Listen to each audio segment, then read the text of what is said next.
Welcome to the second week of the Overcomer's Journal. I hope you had a great weekend. We have seen tremendous response and feedback. I'm so glad that you tuned in today. Looking at a very important subject, we're talking about how to overcome the pull of temptation and what does it mean to get victory over sinful desires in our life. Perhaps you remember playing the old tug-of-war game when you was a child. Pretty basic, simple concept. You and a group of people are one side of a rope and you're trying to pull against another group of people with the intent that somebody's going to cross the side before it's over with.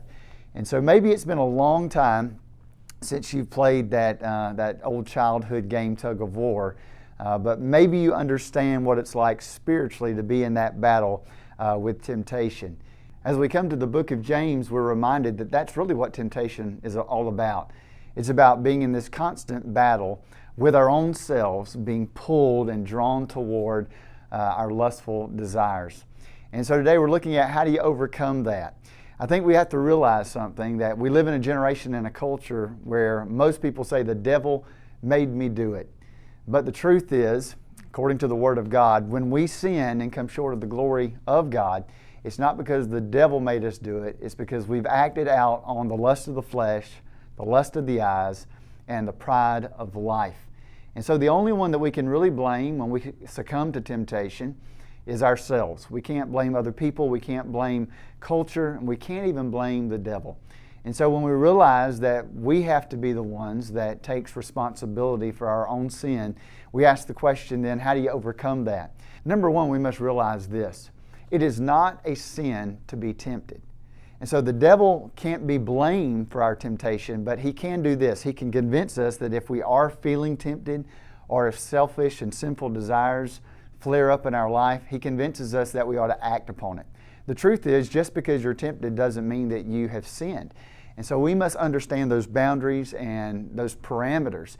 If you are feeling the pull of that temptation, you do not have to act out upon those things. And just because you have been tempted does not necessarily mean that you have succumbed to that. Even Christ was tempted, and we know that in his life that he had no sin. So we realize that today, just because we feel temptation and just because we are tempted doesn't necessarily mean that we have crossed into that realm of sinfulness. Second thing is to remove yourself from certain situations that may cause you to sin.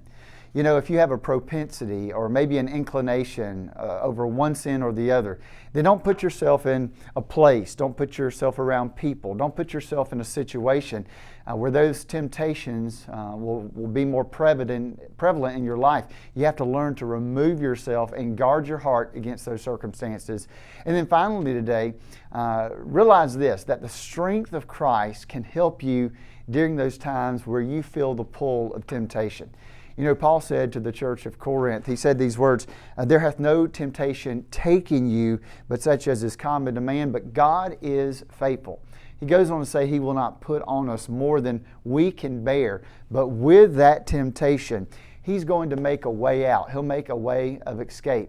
And so today, when you wrestle with certain temptations, you must rely on the strength of Christ, trust in his ability to overcome, and rest in his righteousness and in his holiness. And so when you remove yourself from those situations, when you realize that some temptation itself is not a sin, and when you rely on the strength of Christ by the power of his word, the promise is this: you may be able to bear it. May God give you the strength to overcome the temptations of life. Keep pulling and keep trusting and stand your ground. Have a great day, and we'll see you again tomorrow.